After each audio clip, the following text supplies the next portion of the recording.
ज्ञान ध्यान किस कर्म न जाना, सार न जाना तेरी। सत्य वड्डा सतगुर नानक, जिन कल रखी मेरी।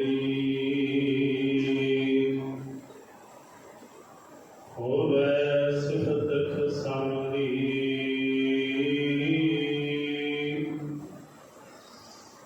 मूर अरशों पुरशों चटिया।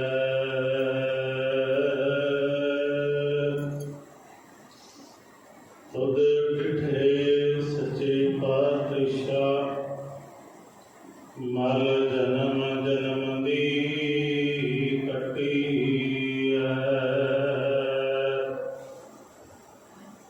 सुखो टल गुरु सेवी अहनस सहज सुभाए। दर्शन बसै गुरु जन्म मरण दुख जाए। सजना सच्चा पातशाह,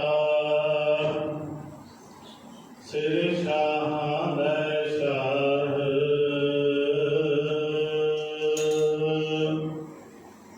जिस पास बैठिया सोईऐ, सवना गावे साह।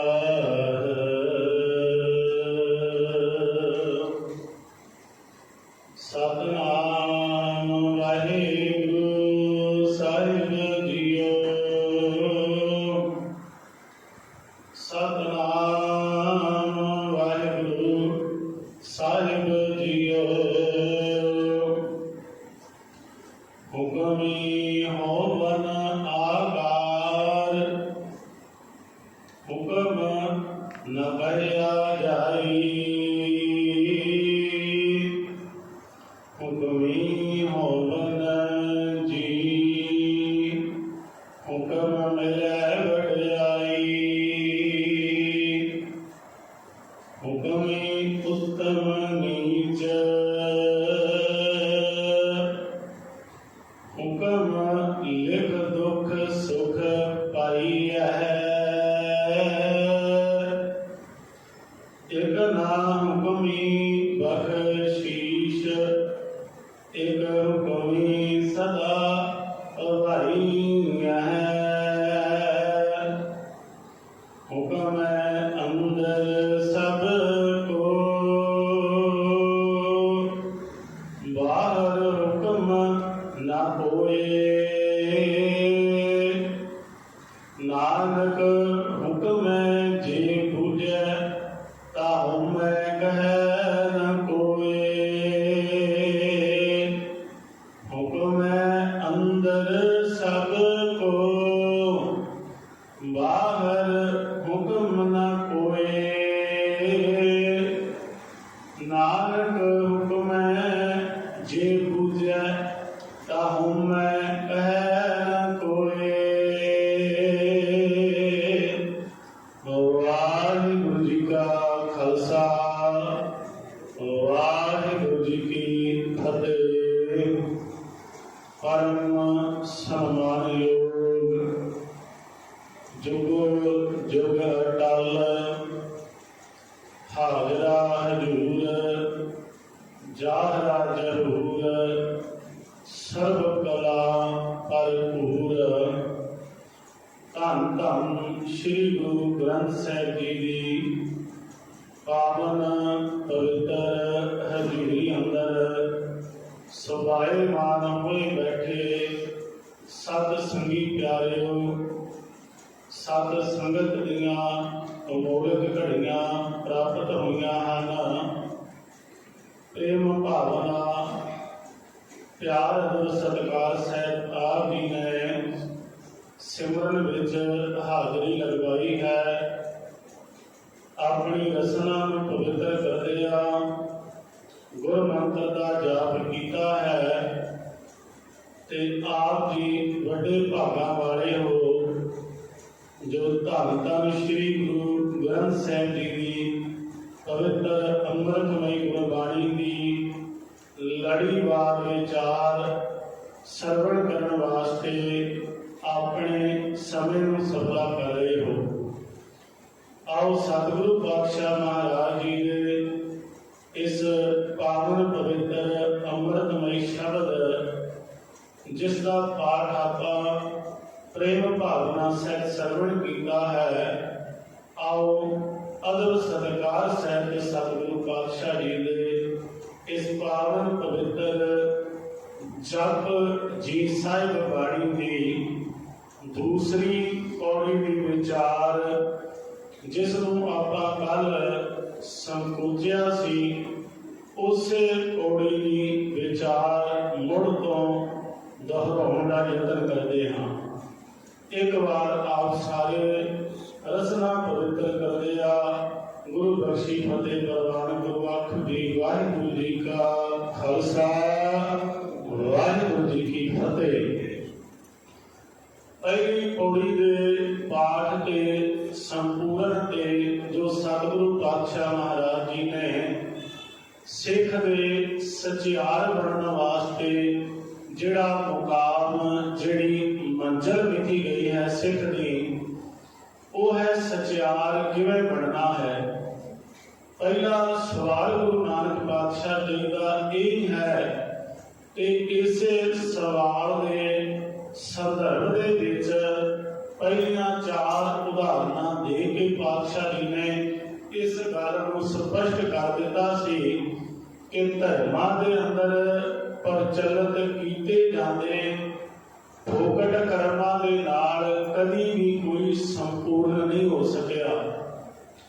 ਕੋਈ ਵੀ ਮਨੁੱਖ ਜਿਹੜਾ ਹੈ ਉਸ ਰੱਬੀ ਦਰ ਤੱਕ ਇਹਨਾਂ ਬਾਹਰੀ ਕਰਮਾਂ ਕਰਨ ਦੇ ਨਾਲ ਨਹੀਂ ਪਹੁੰਚੇਗਾ ਜਿੰਨੀ ਦੇਰ ਤੱਕ ਉਸਨੇ ਆਪਣੇ ਜੀਵਨ ਦੇ ਵਿੱਚ ਉਸ ਅਕਾਲ ਪੁਰਖ ਦੇ ਹੁਕਮ ਤੇ ਰਜ਼ਾ ਭਾਣੇ ਨੂੰ ਮੰਨ ਕੇ ਆਪਣੇ ਜੀਵਨ ਦੀ ਸ਼ੁਰੂਆਤ ਨਾਲ ਕੀਤੀ।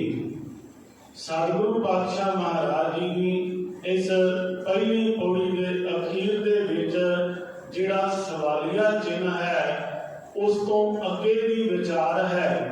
ਕੇਵਲ ਸਚਿਆਰਾ ਹੋਈ ਹੈ, ਕੇਵਲ ਕੂੜੈ ਟੁੱਟੈ ਪਾਲ, ਹੁਕਮ ਰਜਾਈ ਚੱਲਣਾ ਨਾਨਕ ਲਿਖਿਆ ਨਾਲ।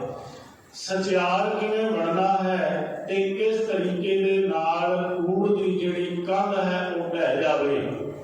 ਤੇ ਸਤਿਗੁਰੂ ਜੀ ਨੇ ਕਿਰਪਾਲਤਾ ਕੀਤੀ ਹੈ, ਹੁਕਮ ਤੇ ਰਜ਼ਾ ਦੇ ਵਿੱਚ ਚੱਲਣਾ ਹੈ। ਚੱਲਣਾ ਸ਼ਬਦ ਹੈ, ਇਸ ਨੂੰ ਨਾਣੇ ਦੇ ਨਾਲ ਉਚਾਰਨ ਕੀਤਾ ਜਾਵੇਗਾ। ਚੱਲਣਾ ਸ਼ਬਦ ਨਹੀਂ ਹੈ, ਹੁਕਮ ਰਜਾਈ ਚੱਲਣਾ। ਸਤਿਗੁਰੂ ਪਾਤਸ਼ਾਹ ਜੀ ਨੇ ਇਹ ਜਿਹੜੇ 2 ਸਿਧਾਂਤਕ ਤੌਰ ਤੇ ਗੁਣ ਕਮਾਉਣ ਵਾਸਤੇ ਆਖਿਆ ਸੀ, ਫਿਰ ਉਹਨਾਂ ਦਾ ਜੇਕਰ ਆਪਾਂ ਵਿਸਥਾਰ ਵਿੱਚ ਉਹਨਾਂ ਬਾਰੇ ਜਾਣਨਾ ਹੈ ਤਾਂ ਦੂਜੀ ਪੌੜੀ ਦੇ ਆਰੰਭ ਵਿੱਚ ਇਸ ਦੀ ਵਿਆਖਿਆ ਦਾ ਜ਼ਿਕਰ ਕਰ ਦਿੱਤਾ ਹੈ ਕਿ ਹੁਕਮ ਜਿਹੜਾ ਹੈ ਇਹ ਇਕੱਲਾ ਇਨਸਾਨੀ ਜਾਮੇ ਵਿੱਚ ਮੰਨਣ ਵਾਸਤੇ ਨਹੀਂ ਹੈ। ਹੁਕਮ ਜਿਹੜਾ ਹੈ ਸਾਰੀ ਸ੍ਰਿਸ਼ਟੀ ਦੇ ਉੱਪਰ ਹੀ ਲਾਗੂ ਹੋਇਆ ਹੈ। ਸਤਿਗੁਰੂ ਪਾਤਸ਼ਾਹ ਜੀ ਦਾ ਇਹ ਜਿਹੜਾ ਹੁਕਮ ਤੇ ਰਜਾ ਹੈ ਸਚਿਆਰ ਬਣਨ ਵਾਸਤੇ, ਅਸਲ ਵਿੱਚ ਸਚਿਆਰ ਕੀ ਹੈ? ਮਨੁੱਖੀ ਜ਼ਿੰਦਗੀ ਦਾ ਜਿਹੜਾ ਮੁਕਾਮ ਹੈ, ਉਸ ਦੀ ਜਿਹੜੀ ਸਿਖਰ ਦੀ ਮੰਜ਼ਿਲ ਹੈ, ਉਹ ਹੈ ਹੀ ਅਸਲ ਵਿੱਚ ਸਚਿਆਰ ਬਣਨ ਤੱਕ। ਅਸੀਂ ਜ਼ਿੰਦਗੀ ਦੇ ਅੰਦਰ ਸੱਚ ਤੱਕ ਪਹੁੰਚਣ ਵਾਸਤੇ ਹੀ ਸਾਰਾ ਧਾਰਮਿਕ ਕਰਮ ਤੇ ਧਰਮ ਜਿਹੜਾ ਹੈ ਅਸੀਂ ਕਰ ਰਹੇ ਹਾਂ।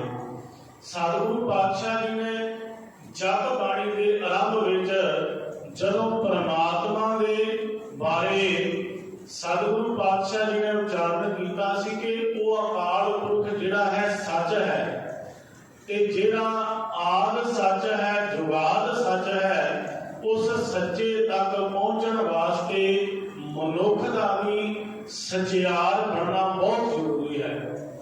ਜ਼ਿੰਦਗੀ ਦੇ ਅੰਦਰ ਹਮੇਸ਼ਾ ਸੱਚ ਕਮਾਉਣਾ ਹੀ ਔਖਾ ਹੈ। झूठ जिहड़ा है वो थां थां ते प्रचलित है।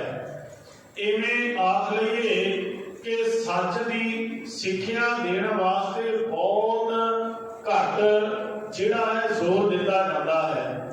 भावें कि धार्मिक तौर ते इस दे वास्ते मंदिर बने ने, गुरुद्वारे बने ने, मस्जिदां बणियां ने, किते चर्च बने ने कि मनुख किसी तरीके दे नाल सच तक पहुंच सके। पर असी ध्यान दे के देखिए कि कूड़ दियां कोई दुकानां नहीं। देखो कूड़ दी कोई सिक्ख्या भी नहीं दे रहा ते झूठ जिहड़ा है अपने आप प्रचलित हो रहा है। हुण जिहड़ा कूड़ है इस कूड़ दी जिहड़ी पाल है, कंध है, असीं आखांगे इह भी तां रब दी दित्ती दात है। असल दे विच जिहड़ा झूठ है, कूड़ है, वकार है, वो परमात्मा दा दिता होया नहीं है। इस कूड़ दी जिहड़ी कंध है उसे दिन साडे दुआले खड़ी हो गई जिस दिन साडा इस सृष्टि दे विच जन्म होया। ਇਹ ਕੂੜ सतगुरु पातशाह जी ने इस दे बारे गुरबाणी विच उच्चारण कीता है। कूड़ कूड़े नेह लगा विसरिया करतार किस नाल कीचै दोष दी सब जग चलनहार। कूड़ मिठा कूड़ माखियों कूड़ डोबे पूर नानक वखाणे बेनती तुद बाज कूड़ो कूड़। हे परमात्मा तेरे तो बिना जिन्ना भी दुनिया दे अंदर है सारा कुछ कूड़ ही है ते कूड़ मनुख नूं किवें लगा होया है। कूड़ मिठा कूड़ माखियों जिवें मिठे दा स्वाद मनुख नूं चिबड़िया होवे उवें ही कूड़ दा वकारा दा प्रभाव चिबड़िया होया है। कूड़ मिठा कूड़ माखियों कूड़ डोबे पूर ये जिहड़ा है साडी जिंदगी दी बेड़ी डोब लेंदा है। हुण सचियार बनने वास्ते जिहड़ा मुकाम हासिल कीता है दो शब्द कमाउण वास्ते गुरु बाबे ने सानू आख्या कि जे इस कूड़ दी कंध नूं अपने जीवन दे विचों ढा के पासे करना है ते दो शब्द जिहड़े ने जिंदगी अंदर कमा लईए। हुक्म रजाई चलना नानक लिखिया नाल। देखो हुक्म जिहड़ा है कल असी इसकी व्याख्या की सी कि परमात्मा का नियम है ते हुक्म असल विच एक परमात्मा का इसनूं हुक्म आज्ञा ना आखिए। हुक्म तो भाव है दैवी शक्ति जिस दे नाल सारे संसार की कार विहार चल रही है। सतगुरु पातशाह जी ने उच्चारण किया है कि असल विच सिख गुरु का कौन है ते गुरु का सिख जिहड़ा है कोई है जिहड़ा परमात्मा दे हुक्म ते भाणे नूं अपनी जिंदगी दे विच कमा लवे। असीं अक्सर शब्द पढ़दे हां सोरठ राग दे अंदर सो सिख सखा बंधप है भाई जे गुर के भाणे विच आवे। इत्थे भाणे दा अर्थ है परमात्मा दा हुक्म, परमात्मा दा नियम। सतगुरु पातशाह आखदे हन सो सिख सखा। सखा का अर्थ है मित्र, बंधप का अर्थ है भरा। गुरु का सिक्ख्या लैण वाला सिख गुरु का मित्र गुरु का भरा असल विच वो है जिहड़ा गुरु दे भाणे दे विच आ जावे, जिहड़ा गुरु दे भाणे नूं मिठा करके जिंदगी अंदर मान लवे। सो सिख सखा बंधप है भाई जे गुर के भाणे विच आवे। अपने भाणे जो चले भाई विछड़ चोटा खावे। जिहड़ा अपने भाणे विच, अपने भाणे दा अर्थ है अपनी मर्जी अनुसार जिहड़ा चलदा है वो जिहड़ा है जिंदगी अंदर परमात्मा तो विछड़ के सारी जिंदगी दुख सहेड़दा है। दो चीजां असीं जिंदगी दे अंदर कमाउंदे हां, एक तां है संघर्ष, दूजा है समर्पण।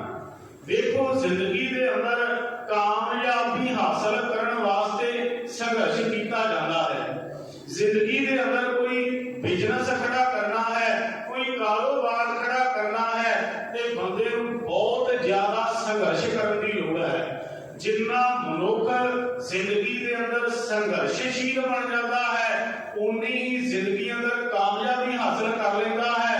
पर गुरु की नजर विच जे उस परमात्मा के दर तक पहुंचना है ते इत्थे मनुख का संघर्ष काम नहीं होता, इत्थे समर्पण काम होता है। क्योंकि संघर्ष करने वाले तो गुरु पातशाह आखदे ने कर कर थके बड़े वडेरे किन्हीं ना किए काया माज पूरे। इस संसार के अंदर संघर्ष कर करके तो बड़े थक गए ने। सतगुरु गुरु अमरदास पातशाह जी ने इसे करके उच्चारण किया सी, बस एक हो फिरो कि रहना परचो लायो, कहती सुनी रहत को खुशी ना आयो, रहियो संत होन टोल साध बहुत तेरे डिठे, सन्यासी तपसिया मुखों ए पंडित मिठे। सतगुरु गुरु अमरदास पातशाह जी ने इसे लिए आख्या सी, असी सन्यासी टोले भी देखे, असी तप करन वाले भी देखे, असी विद्वान पंडित भी देखे जेड़े मूंह दे तां मिठे सन पर असल विच उन्हां दे पल्ले सच नहीं सी। बस एको फिरो किने ना परचो लायो, कहती सुनी रहत वो खुशी ना आयो। कह लगे बड़े कहते सुने सन कि इस तरीके नाल रबी दा हासिल हो जाता है, पर कह लगे साडे मन नूं खुशी नहीं सी। क्योंकि ये सारे किस विच लगे हुए सन, सगल सरिष्ट को राजा दुखिया हर का नाम जपत हुए सुखिया, लाख करोड़ी बंधन परै हर का नाम जपत निस्तरै।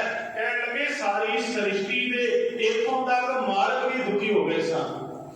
जेकर रब्बी दर तक पहुंचण वास्ते संघर्ष काम होंदा हुंदा ते इथों सिकंदर वर्गे बड़े बड़े बादशाह जिहड़े ने वो दुनिया विचों चले गए।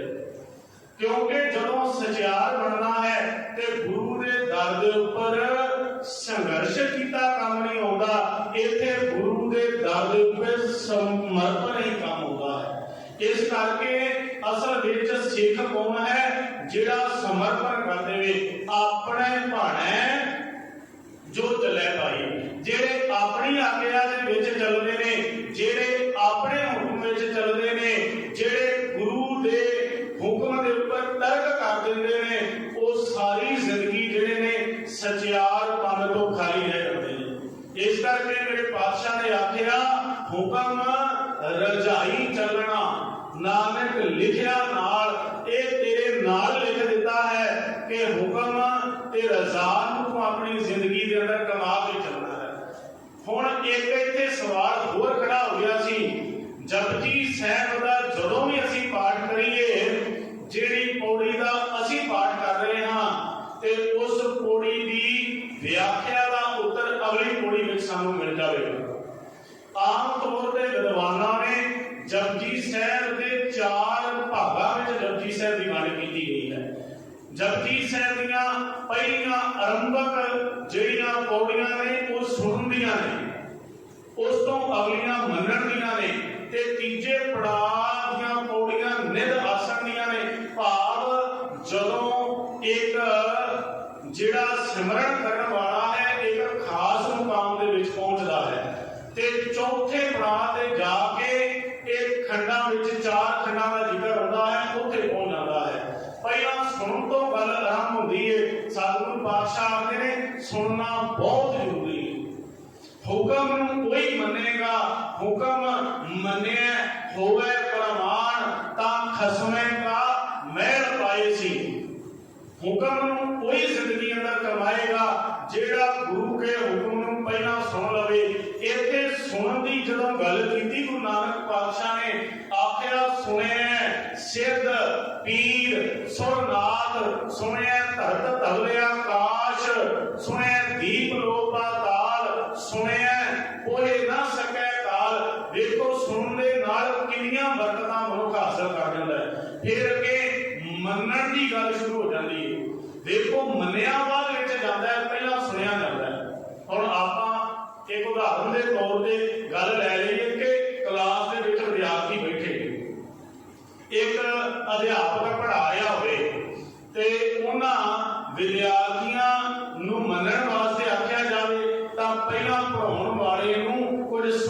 पैंदा है, जां फिर वो ब्लैक बोर्ड के उपर कोई अखर वाह के कलम चला के दसदा है कि आ अज मैं सुनाया जां आ पढ़ाया, फिर वो विद्यार्थी मनते नहीं। सुनन पढ़ाउण तो बिना मनना औखा है।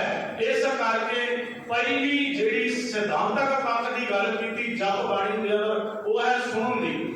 सुनन दे नाल ही मनन होवेगा ते सतगुरु जी ने आख्या जदों सुन के मन लवेगा मन्ने की गत कहीं ना जाए। फिर कहने लगे मनन की जिहड़ी गत, इत्थे गत दा ते अवस्था, मनन की अवस्था आखी नहीं जा सकती। मन्ने की गत कहीं ना जाए, जे को कह पिछे पछताए। जे कोई इस अवस्था का बयान करे तो बाद में पछतावा करेगा कि मैं इस अवस्था को बयान नहीं कर सकिया। अगे फिर जाके उस अवस्था का पड़ाव चल पैंदा है। सतगुरु पातशाह फिर अगे खंडा की गल चल पैंदी है। कर्म खंड की बाणी जोर तिथै होर ना कोई होर। फिर धर्म खंड का जिक्र आ जाता है। धर्म खंड का आखो धर्म, सतगुरु पातशाह फिर सच खंड तक श्रोता जिहड़ा पहुंचदा है। देखो पहला इन्हां तिन्नां पड़ावां विचों गुजरना पैंदा है ते ये तीन पड़ावां दी आरंभता इत्थे टिकी हुई है। हुक्म रजाई चलना, जिन्नी देर तक परमात्मा दे हुक्म ते रजा नूं जिंदगी अंदर ना मनिया ते सतगुरु पातशाह आखदे हन उन्नी देर तक ये सिख सचियार नहीं बन सकेगा। सो सिख सखा बंधप है भाई, जे गुर के भाणे विच आवे अपने भाणे जो चले भाई विछड़ चोटा खावे। हुक्म रजाई चलना नानक लिखिया नाल। हुण अगली पौड़ी दे विच इस हुक्म का विस्तार कर दिता है।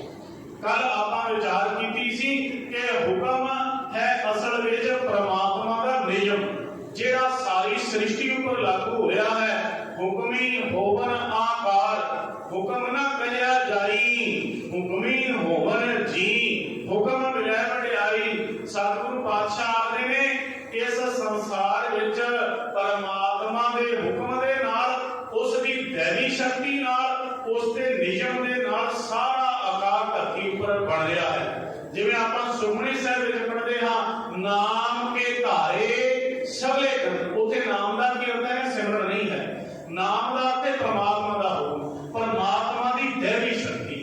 नाम के तारे सगले जंत, नाम के तारे आकाश पताल, कितना कुछ नाम के नाल बन गया। देखो परमात्मा का एक शब्द आकाश दे विच गूंजिया।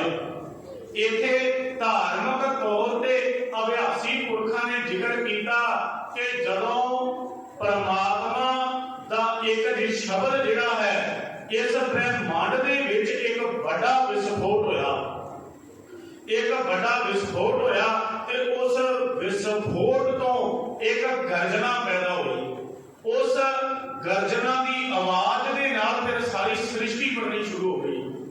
फिर उसे शब्द की गुंजार ने, जिस शब्द की गुंजार नूं किसी अभ्यासी ने आख्या वो ओम है, किसी ने आख्या घोड़ है, किसी ने आख्या राम है, ते गुरु नानक पातशाह ने आख्या वो शब्द जिहड़ा अरबद नरबद धुंधुकारे विच गूंज रहा है वो है एक ओंकार। एक है ये सगला विस्तारा, एक है सूत रोमण हारा। फिर उस शब्द तो सारा पसारा प्रारंभ हो गया। इतने आकार बनने शुरू हो गए, पर्वत पताल आकाश ते एनियां जुना बन गईयां।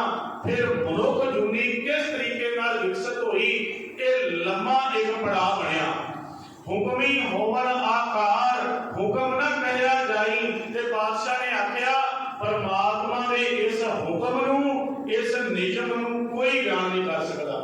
देखो साइंस ने बड़ा जोर लगाया कि रब दे नियम नूं समझ लईए, पर परमात्मा दे नियम नूं साइंस नहीं समझ सकी। छोटी जी उदाहरण दे देना, किसी मनुख का एक्सीडेंट हो जाए, खून बह जाए बहुत ज्यादा। अज तक 21वीं सदी चल पई है, पर डॉक्टर साइंसदान बंदे का खून नहीं बना सके। ਜਦੋਂ ਖੂਨ ਚੜ੍ਹਨਾ ਪੈਂਦਾ ਹੈ ਤੇ ਬਲੱਡ ਡੋਨੇਸ਼ਨ ਕੈਂਪ ਬਣੇ ਹੋਏ ਨੇ, ਬੰਦੇ ਤੋਂ ਖੂਨ ਦਾਨ ਲਿਆ ਜਾਂਦਾ ਹੈ, ਬੋਤਲਾਂ ਵਿੱਚ ਬੰਦ ਕੀਤਾ ਜਾਂਦਾ ਹੈ, ਉਹਨੂੰ ਸਾਂਭਿਆ ਜਾਂਦਾ ਹੈ, ਕੋਈ ਖੂਨ ਬੰਦੇ ਤੇ ਚੜਾਇਆ ਜਾ ਸਕਦਾ ਹੈ। ਅਜੇ ਵੀ ਸਾਇੰਸ ਖੋਜ ਦੀ ਮੁਤਾਜ ਹੈ ਕਿ ਕਿਸੇ ਤਰੀਕੇ ਨਾਲ ਬੰਦੇ ਦਾ ਖੂਨ ਬਣਾ ਲਈਏ, ਪਰ ਬੰਦੇ ਦਾ ਖੂਨ ਜਿਹੜਾ ਉਹ ਨਹੀਂ ਬਣ ਰਿਹਾ। ਹੁਕਮ ਨਾ ਕਹਿਆ ਜਾਈ, ਰੱਬੀ ਨਿਯਮ ਨੂੰ ਬੰਦਾ ਕਦੇ ਨਹੀਂ ਸਮਝ ਸਕੇਗਾ। ਸਤਿਗੁਰੂ ਪਾਤਸ਼ਾਹ ਕਿਰਪਾਲਤਾ ਕਰਦੇ ਹਨ ਬਾਣੀ ਦੇ ਵਿੱਚ, ਕਹਿਣ ਲੱਗੇ ਜੇ ਰੱਬੀ ਨਿਯਮ ਦੀ ਗੱਲ ਕਰੀਏ ਤਾਂ ਬਾਬਾ ਜੀ ਨੇ ਬਾਣੀ ਵਿੱਚ ਆਖਿਆ, ਕਹਿਣ ਲੱਗੇ ਜਦੋਂ ਰੱਬੀ ਨਿਯਮ ਕੰਮ ਕਰਦਾ ਹੈ ਨਾ ਤੇ ਬੰਦਾ ਸੋਚਣ ਤੇ ਮਜਬੂਰ ਹੋ ਜਾਂਦਾ ਹੈ ਕਿ ਇਹ ਕੁਝ ਵੀ ਜ਼ਿੰਦਗੀ ਅੰਦਰ ਵਾਪਰ ਸਕਦਾ ਹੈ। ਜਦੋਂ ਅਸੀਂ ਬਾਣੀ ਦੇ ਵਿੱਚ ਪੜ੍ਹਦੇ ਹਾਂ, ਸਤਿਗੁਰੂ ਪਾਤਸ਼ਾਹ ਜੀ ਕਿਰਪਾਲਤਾ ਕਰਦੇ ਹਨ, ਕਹਿਣ ਲੱਗੇ ਕਿ ਕਦੀ ਤਾਂ ਜੇ ਰੱਬ ਦਾ ਨਿਯਮ ਕੰਮ ਕਰੇ ਨਾ ਤਾਂ ਕਹਿਣ ਲੱਗੇ ਮੂਰਖ ਬੰਦਾ ਵੀ ਇੱਕ ਫੁਰਨੇ ਦੇ ਵਿੱਚ ਵਿਦਵਾਨ ਬਣ ਜਾਂਦਾ ਹੈ। ਕਹਿਣ ਲੱਗੇ ਰੱਬੀ ਨਿਯਮ ਜਦੋਂ ਕੰਮ ਕਰਦਾ ਹੈ ਤੇ ਕਹਿਣ ਲੱਗੇ ਇਹੋ ਜਿਹਾ ਵੀ ਜ਼ਿੰਦਗੀ ਅੰਦਰ ਵਾਪਰਦਾ ਹੈ, ਉਹ ਔਰਤ ਤੋਂ ਮਰਦ ਪੈਦਾ ਕਰ ਸਕਦਾ ਹੈ। ਤੇ ਕਹਿਣ ਲੱਗੇ ਜਦੋਂ ਰੱਬੀ ਨਿਯਮ ਕੰਮ ਕਰਦਾ ਹੈ ਤੇ ਕਹਿਣ ਲੱਗੇ ਇੱਕ ਮੰਗਤੇ ਨੂੰ ਦੁਨੀਆ ਦਾ ਬਾਦਸ਼ਾਹ ਕਰ ਸਕਦਾ ਹੈ। ਹੁਕਮ ਨਾ ਕਹਿਆ ਜਾਈ, ਸਤਿਗੁਰੂ ਪਾਤਸ਼ਾਹ ਜੀ ਨੇ ਕਿਰਪਾਲਤਾ ਕੀਤੀ ਹੈ, ਕਹਿਣ ਲੱਗੇ ਨਾਰੀ ਦੇ ਜੋ ਪੁਰਖ ਕਰਾਵੇ ਪੁਰਖਨ ਦੇ ਜੋ ਨਾਰੀ, ਕਹੋ ਕਬੀਰ ਸਾਧੂ ਕੋ ਪ੍ਰੀਤਮ ਤਿਸ ਮੂਰਤ ਬਲਿਹਾਰੀ। ਕਹਿਣ ਲੱਗੇ ਹੁਣ ਔਰਤ ਤੋਂ ਆਪਾਂ ਆਖਾਂਗੇ ਮਰਦ ਕਿਵੇਂ ਪੈਦਾ ਹੋ ਸਕਦਾ, ਕਿਉਂਕਿ ਇੱਕ ਜਨਨੀ ਜਿਹੜੀ ਹੈ, ਵੇਖੋ ਇੱਕ ਮਨੁੱਖ ਤੋਂ ਇੱਕ ਇਸਤਰੀ ਦਾ ਜਨਮ ਹੋਇਆ, ਭਾਵ ਬੱਚੇ ਪੈਦਾ ਹੋਏ, ਇੱਕ ਲੜਕੀ ਪੈਦਾ ਹੋਈ, ਉਸੇ ਲੜਕੀ ਦਾ ਸੰਸਾਰੀ ਜੀਵਨ ਜਦੋਂ ਬਣਿਆ ਉਹਦੇ ਘਰ ਵਿੱਚ ਪੁੱਤਰ ਪੈਦਾ ਹੋ ਗਿਆ। ਰੱਬੀ ਨਿਯਮ ਕਿਵੇਂ ਕੰਮ ਕਰ ਰਿਹਾ ਹੈ, ਵੇਖੋ ਇੱਕ ਇਕਾਈ ਤੋਂ ਲੈ ਕੇ ਕਿੰਨਾ ਕੁਝ ਜਿਹੜਾ ਹੈ ਬਣ ਰਿਹਾ ਉਸ ਪਸਾਰੇ ਤੋਂ। ਤੇ ਕਦੇ ਉਹ ਪਰਮਾਤਮਾ ਇਹੋ ਜਿਹੀਆਂ ਖੇਡਾਂ ਵੀ ਵਰਤਾ ਦਿੰਦਾ ਹੈ, ਥਲ ਤੇ ਜਲ ਤੇ ਥਲ ਕਰ, ਥਲ ਤੇ ਧੂਆਂ ਕੂਪ ਤੇ ਮੇਰ ਕਰਾਵੇ, ਧਰਤੀ ਤੇ ਆਕਾਸ਼ ਚੜਾਵੇ, ਚੜੇ ਆਕਾਸ਼ ਗਿਰਾਵੇ।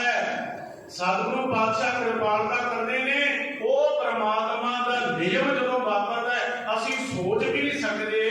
ਭਾਈ ਖੁਸ਼ਨਖਾਵਾਂ ਤੇ ਵੀ ਹੜ੍ਹ ਆ ਜਾਂਦੇ ਨੇ, ਦੇਖੋ 93 ਵਿੱਚ ਸਾਡੇ ਹੜ੍ਹ ਆਏ, ਅਸੀਂ ਸੋਚਿਆ ਨਹੀਂ ਸੀ, ਬਾਅਦ ਅਸਾਂ ਮਜ਼ਬੂਤ ਕਰ ਲਏ ਸਨ, ਘੱਗਰ ਦਰਿਆ ਨੂੰ ਅਸਾਂ ਬੰਨ ਲਿਆ ਸੀ, ਕਿਸੇ ਨਹੀਂ ਸੀ ਸੋਚਿਆ ਭਈ ਸਾਡੇ ਪੰਜਾਬ ਵਿੱਚ ਪਾਣੀ ਆ ਜਾਵੇਗਾ। ਪਰ ਕੁਦਰਤ ਦਾ ਨਿਯਮ ਐਸਾ ਹੋਇਆ ਤੇ ਸਾਰੇ ਅਸੀਂ ਸੋਚਣ ਦੇ ਮਜਬੂਰ ਹੋ ਗਏ ਭਈ 93 ਵਿੱਚ ਵੀ ਉਹਨਾਂ ਥਾਵਾਂ ਤੇ ਪਾਣੀ ਨਾ ਚੜਿਆ ਜਿੱਥੇ ਹੁਣ ਹੜ੍ਹ ਦਾ ਪਾਣੀ ਚੜ ਗਿਆ। ਰੱਬੀ ਨਿਯਮ ਨੂੰ ਕੋਈ ਅੱਜ ਤੱਕ ਨਹੀਂ ਸਮਝ ਸਕਿਆ। ਵੱਡੇ ਵੱਡੇ ਜੋਤਿਸ਼ੀ ਪਾਂਦੇ ਆਉਣ ਵਾਲੇ ਵਕਤ ਬਾਰੇ ਬੜੇ ਅਨੁਮਾਨ ਲਾ ਲੈਂਦੇ ਨੇ, ਉਹਨਾਂ ਦੀਆਂ ਪੱਤਰਕਾਵਾਂ ਉਹਨਾਂ ਦੇ ਅਨੁਮਾਨ ਲਗਾਏ ਧਰੇ ਧਰਾਏ ਰਹਿ ਜਾਂਦੇ ਨੇ, ਪਰ ਕਰਤਾ ਕੋਈ ਹੋਰ ਹੀ ਖੇਡਾਂ ਵਰਤਾ ਕੇ ਚਲਿਆ ਜਾਂਦਾ ਹੈ। ਗੁਰੂ ਸਤਿਨਾਮ ਹੁਕਮ ਰਜਾਈ ਚੱਲਣਾ। ਸਤਿਗੁਰੂ ਪਾਤਸ਼ਾਹ ਜੀ ਨੇ ਆਖਿਆ ਹੁਕਮੀ ਹੋਵਨ ਆਕਾਰ, ਹੁਕਮ ਨਾ ਕਹਿਆ ਜਾਈ, ਕੋਈ ਇਸ ਹੁਕਮ ਨੂੰ ਬਿਆਨ ਨਹੀਂ ਕਰ ਸਕਦਾ। ਹੁਕਮੀ ਹੋਵਨ ਜੀ, ਹੁਕਮ ਮਿਲੇ ਵਡਿਆਈ, ਉਸ ਪਰਮਾਤਮਾ ਦੇ ਨਿਯਮ ਤੋਂ ਇਹ ਜੀਵ ਪੈਦਾ ਹੋਏ ਨੇ। ਕੱਲ ਆਪਾਂ ਵਿਚਾਰ ਕੀਤੀ ਸੀ ਕਿ ਇਸ ਤਰੀਕੇ ਦੇ ਨਾਲ ਵੇਖੋ ਇਸ ਧਰਤੀ ਦੇ ਉੱਪਰ ਬਨਸਪਤੀ ਪੈਦਾ ਹੁੰਦੀ ਹੈ, ਕਿਵੇਂ ਮਨੁੱਖ ਦਾ ਜਨਮ ਉਸਦੇ ਨਿਯਮ ਦੇ ਵਿੱਚ ਹੋ ਰਿਹਾ ਹੈ।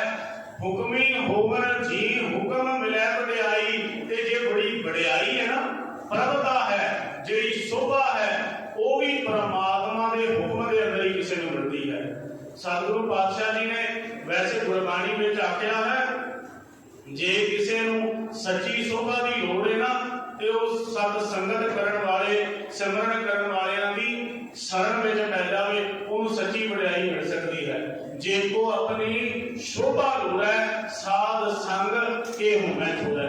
ਜਿਹੜਾ ਬੰਦਾ ਆਪਣੀ ਹੋਮੈ ਦਾ ਤਿਆਗ ਕਰ ਦੇਵੇਗਾ ਉਹਨੂੰ ਸੱਚੀ ਸ਼ੋਭਾ ਮਿਲ ਜਾਵੇਗੀ, ਸੱਚੀ ਵਡਿਆਈ ਦਾ ਉਹ ਪਾਤਰ ਬਣ ਜਾਵੇਗਾ। ਜਿਹੜਾ ਹੋਮੈ ਦਾ ਖੜਾ ਛੱਡ ਦੇਵੇਗਾ, ਸਤਿਗੁਰੂ ਪਾਤਸ਼ਾਹ ਜੀ ਨੇ ਆਖਿਆ ਇਹ ਪਰਮਾਤਮਾ ਦਾ ਨਿਯਮ ਹੀ ਹੈ, ਜਿਹਦੇ ਕਰਕੇ ਕਈ ਮਨੁੱਖ ਜਿਹੜੇ ਨੇ ਪ੍ਰਭਤਾ ਪ੍ਰਾਪਤ ਕਰ ਲੈਂਦੇ ਨੇ, ਸੋਭਾ ਪ੍ਰਾਪਤ ਕਰ ਲੈਂਦੇ ਨੇ, ਵੱਡੇ ਅਹੁਦੇ ਪ੍ਰਾਪਤ ਕਰ ਲੈਂਦੇ ਨੇ,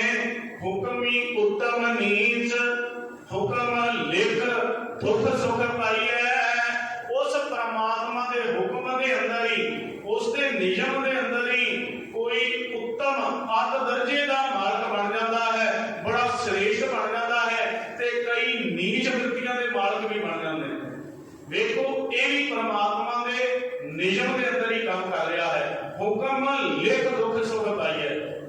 हुण आपां आखांगे इत्थे परमात्मा दुख भी देता है, सोचा विच बैठा कि परमात्मा दे किसी नाल वितकरा नहीं करता, फिर परमात्मा दुख किवें दिंदा है। हुक्म लिख दुख सुख पाइए, सुख दा मनिया भी परमात्मा दिंदा होवेगा, पर परमात्मा दुख भी दिंदा है।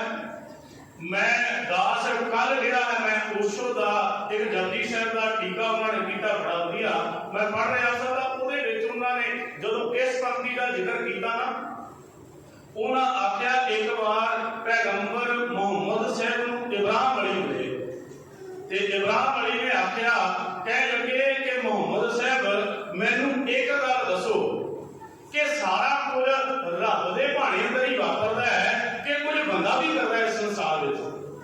उस वक्त पैगंबर मुहम्मद साहब ने आख्या, कह लगे इब्राहिम तू एदा दस भाई तेनू गली बाती समझा कि मैं कोई तेरे वास्ते कोई सामने खेड वरतावा जिस नाल तेन समझ पै जाए। उस आख्या कि पैगंबर साहब तुसीं प्रैक्टिकल करके मैनूं दसो, मैनूं इदां समझ नहीं पैंदी। तां फिर उस वक्त पैगंबर मुहम्मद साहब ने आख्या, चल इब्राहिम आपां पर्वत ते जाके नमाज अदा करने, उत्थे जाके कट्ठे नमाज पढ़ने। उस वक्त जदों नमाज पढ़न वास्ते पर्वत ते चढ़े तां पैगंबर साहब ने आख्या, कह लगे इब्राहिम अली इस तरह कर कि अपना खब्बा पैर ऊपर चुक। कहने लगा ये भला केड़ी खेड हुई। उस आख्या, कह लगे तेनू हुणे ही इहदा उत्तर मिल जाएगा कि परमात्मा ही सारा कुछ करता है कि कुछ बंदा भी करता है। उस वक्त इब्राहिम अली ने अपना खब्बा पैर उतां चुकिया। हुण पैगंबर साहब ने आख्या, मुहम्मद साहब ने आख्या, हुण इहदा कर सजा भी चुक लै। हुण इब्राहिम अली ने आख्या, कह लगे किहो जिहियां खेडां करदे हो, मैं सजा तां ही चुक सकांगा ना जे पहला खब्बा थले रखांगा, दोवें पैर तां उतां नहीं ना चुक सकदा। कह लगे इब्राहिम अली यही तेरे प्रश्न का उत्तर है, तेरे सवाल का उत्तर यही है। हुक्म लिख दुख सुख पाइया की है, कर्म करन दी स्वतंत्रता परमात्मा ने मनुख नूं दित्ती है। कर्म इसने करना है, हुक्म परमात्मा का सब ते लागू हो गया है। परमात्मा किसी नाल वितकरा नहीं करेगा, ओदे तो परमात्मा तो सारा सुख ही उपज रहा है, वो सुख ही वरता रहा है। पर जिहड़ी दुख की श्रृंखला है वो मनुख ने आप चुन ली है। हुण इब्राहिम अली नूं आख्या, कह लगे इब्राहिम तेनू मैं पैर ऊपर चुकने वास्ते कहा सी, हुण स्वतंत्रता तो तेरे कोल सी ना, मैं तेनू ये तां नहीं सी आख्या भाई तू खब्बा चुक जा सजा, तू पहला खब्बा चुक लिया। हुण तेरी मर्जी सी, तू पहला सजा भी नहीं चुक सकता सी। इसे तरह मनुखी जिंदगी दे अंदर जिहड़े दुख ने किस कारण ने, साडे कर्मां दे करके। कर्म करन दी स्वतंत्रता, कर्म करन दी आग्या परमात्मा ने अपने हाथ विच नहीं रखी, वो मनुख नूं दे दित्ती है। इत्थे सतगुरु पातशाह जी ने इहनूं सौखिया कर दिता जदों आख्या, दद्दा दोष ना देऊ किसै, दोष कर्मा अपने आप, जो मैं किया सो मैं पाया, दोष ना दीजे अवरजना। जो मैं कीता है दुख काले करके है, जरूर किसी नूं जिंदगी अंदर परेशान कीता होएगा। अज मेरी परेशानी का कारण की है, अज मेरे दुखों का कारण की है, जरूर मैं किसी के राह विच कंडे वसाए होने। अज मेरे राह विच कंडे क्यों ने, मैं कभी गवांढी के पुत्र की तरक्की नूं वेख के जरिया नहीं होवांगा। अज मेरे बच्चे जिहड़े ने ओहदियां ते क्यों नहीं पहुंच सके, क्योंकि कभी मैं लोकां दे बच्चे वेख के ईर्खा ते साड़ा कीता है। दुख जिहड़े हन, सतगुरु पातशाह जी ने इत्थे आख्या, नारायण निंदस काए भूली गवारी, दुकृत सुकृत हर करमरी। ऐ गवार मूर्ख इस्त्रीए, रब नूं दोष ना दे, दुखां दा कारण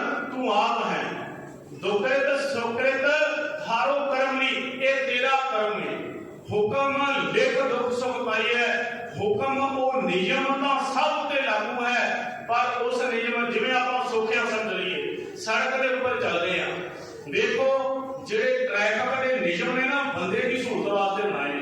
गड्डी दे विच सीट बेल्ट दित्ती, अज तो 2-3 साल पहला की घटना है।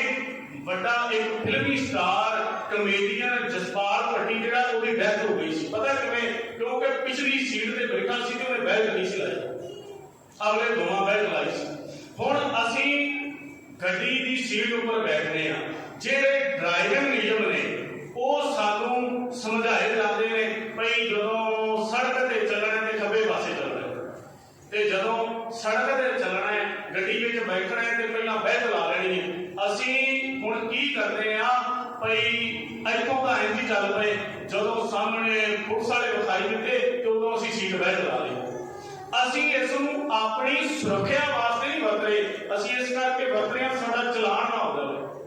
ਤੇ ਹੁਣ ਉੱਥੇ ਤਾਂ ਬੈਠ ਲਾ ਲਈ ਜਾ ਕੇ, ਅੱਗੇ ਜਾ ਕੇ ਜਦੋਂ ਨਾਕਾ ਲੱਗਿਆ ਤੇ ਫਿਰ ਲਾ ਦਿੱਤੀ, ਪਰ ਜਦੋਂ ਗੱਡੀ ਸਾਹਮਣੇ ਕਿਸੇ ਨਾਲ ਟਕਰਾਉਂਦੀ ਏ ਤੇ ਉਹ ਇਹ ਨਹੀਂ ਵੇਖਦੀ ਕਿ ਇਹਦੇ ਘਰ ਦੇ ਵਿੱਚ ਪਿੱਛੇ ਬੱਚੇ ਇਹਦੀ ਉਡੀਕ ਕਰ ਰਹੇ ਨੇ।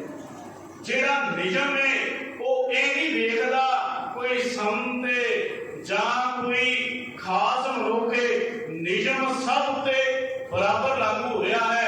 मनुख ने नियम नूं समझना है, सुरक्षा के वास्ते नियम लागू हो गया है। रब का जिहड़ा हुक्म है, रब का नियम सारे उपर लागू हो गया है।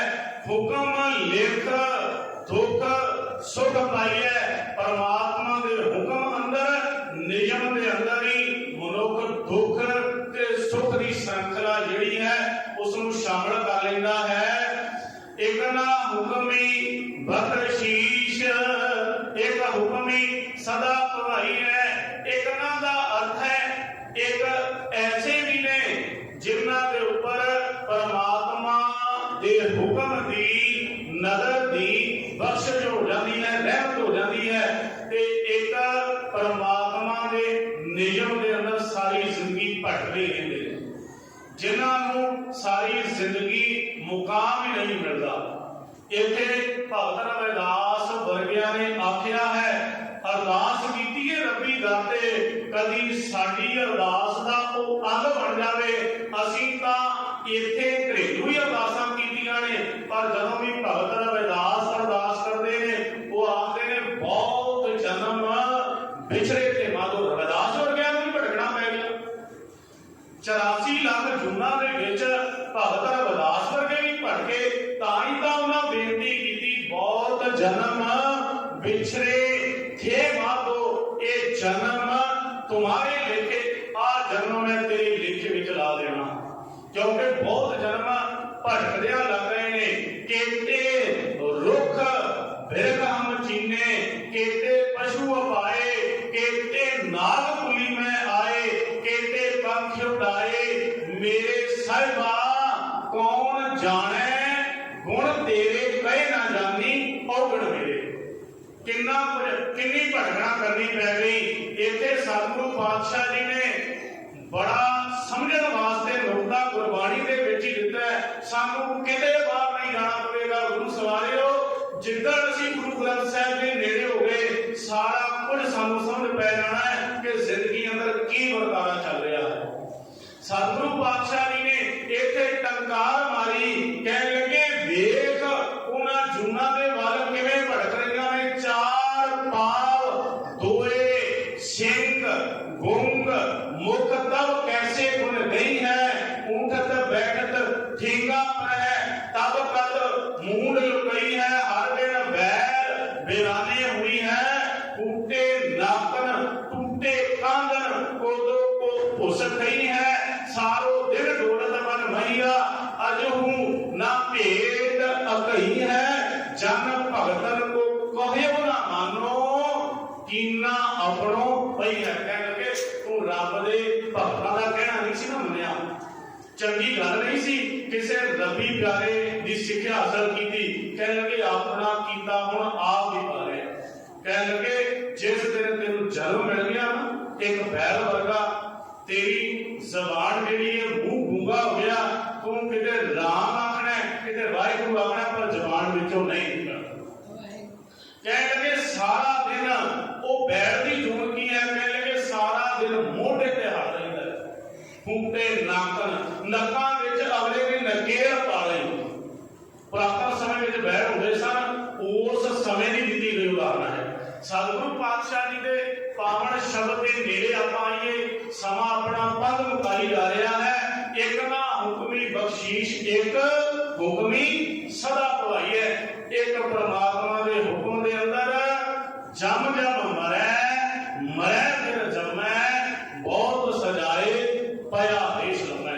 कह लगे बार बार जीव जमदा है, बार बार मरदा है। हुक्म है अंदर सबको, बाहर हुक्म ना कोई। सारा कुछ परमात्मा के हुक्म के अंदर है, हुक्म तो बाहर कुछ भी नहीं है, कुछ भी उसके हुक्म तो बाहर नहीं वापर रहा। सतगुरु पातशाह ने सारा संसार ही उसके हुक्म के विच चल रहा। खुद संसार पाया, सिरे सिर धंधे लाया, देखे कीता अपना, कर कुदरत पासा ढाल दियो। सतगुरु पातशाह ने यह सारा संसार हुक्म के विच है। कल आपां सरवण कीता सी, देखो किन्नियां शक्तियां जिहड़ियां ने उसके हुक्म दे विच हाजरी भर रहीआं ने। भै विच पवन वहै सदवाओ, भै विच चले लख दरियाओ, भै विच अगड़ कढै बेगार, भै विच धरती दबी भार, भै विच इंद फिरै सिर भार, भै विच राजा धर्म द्वार धर्म राजा, मौत देण वाला धर्म राज भी उसके हुक्म के अंदर काम कर रहा है। हुक्म है अंदर सबको, बाहर हुक्म ना कोई। नानक हुक्म है जे बुझे ता होवे, कहना कोई। कह लगे जेड़ा हुक्म नूं जान लेंदा है उस दे अंदर कदी भी होवे नहीं होती, क्योंकि जेड़ा ये नियम नूं समझ लेंदा है कि सारा कुछ रबी क्रिया नाल वर्त रहा है, फिर अपनी होवे नहीं करता। वो ये नहीं आखदा भई ये मैं कर रहा सारा कुछ, सारा कुछ मेरे कारण वापर रहा है। भगतां ने अपनी जिंदगी अंदर जिहड़ा कुछ कमाया, उन्हां दे कमाउण तो बाद उन्हां यही गल बयान की कि भाई सारा कुछ करता ही कर रहा है, सारा कुछ परमात्मा करता है। ये दुखां ते सुखां की जिहड़ी श्रृंखला है, ये परमात्मा दे नियम के अंदर वापर रही है। एक वार्ता जिहड़ी मैं आप नाल साझी करके विषय नूं संपूर्ण करा। पंडित गुलाब सिंह जी नरोत्तम ने अपनी किताब दे विच लिखी सी, कह लगे एक राजा ते वजीर दोनों विच मित्रता बड़ी सी। कह लगे एक दिन जिस दिन चलिया करते सन ते पोशाक भी कोई पाउंदे सन, इको रंग के कपड़े पाउणे, इको रंग के जोड़े पाउणे, इको रंग का ही उन्हें लिबास पहनना, इन्नी आपस में मित्रता सी, बड़ा प्रेम सी। कह लगे एक दिन सैर से निकले ते राजे नूं भुख लग गई ते नाल वजीर तुरिया जांदा सी। राजे ने आख्या मैनूं भुख लगी है। उस वक्त वजीर जो बाग में ठहर रहे सन ते बाग के माली नूं आवाज मारी, कह लगे कि माली सानूं इथों कुछ फल जिहड़े तोड़ के दे, मैं अपने राजे नूं भेंट करनी, इन्हां नूं भुख लगी है। कह लगे माली ने उथों फल तोड़ ले। जदों फल तोड़ लिया, कह लगे इसनूं पहला वजीर ने पकड़िया ते वो राजे नूं देण लगा। राजे ने आख्या नहीं पहला तू खा लै। जदों उस वक्त वजीर ने फल खाधा ते वो फल जिहड़ा शहर वर्गा थोड़ा सा ते वो लुको के अपनी जेब विच पा लिया। दूजे फल फिर चक मारिया, उसनूं दंदी वड्डी, वो भी शहर के समान थोड़ा सी। हुण राजा आखदा है, कह लगा मैनूं फल दे, ते उस वक्त वजीर आंदा है भई मैं नहीं दे सकदा। राजा इत्थे देखण लग पिया, कह लगा कि किन्ना तू मिठा है जिहड़ा तू मैनूं देना नहीं चाह रहा। उस वक्त राजे ने झपटी मार के वजीर दे हथों जदों फल खो के खाधा ते जहर वर्गा कोड़ा सी। कहण लगा ਇਹ ਤੂੰ ਭਲਾ ਕੀ ਕੀਤਾ? ਕਹਿਣ ਲੱਗਾ ਜੀ ਮੇਰਾ ਤੁਹਾਡੇ ਨਾਲ ਪਿਆਰ ਹੋ। ਕਹਿਣ ਲੱਗੇ ਫਿਰ ਇਹਦਾ ਕਿਉਂ ਕੀਤਾ? ਕਹਿਣ ਲੱਗੇ ਜਿਸ ਦਿਨ ਤੁਸਾਂ ਮੈਨੂੰ ਸੁੱਖ ਪ੍ਰਦਾਨ ਕੀਤੇ ਸਨ ਨਾ, ਤਾਂ ਮੈਂ ਉਸ ਦਿਨ ਵੀ ਖੁਸ਼ ਸਾਂ।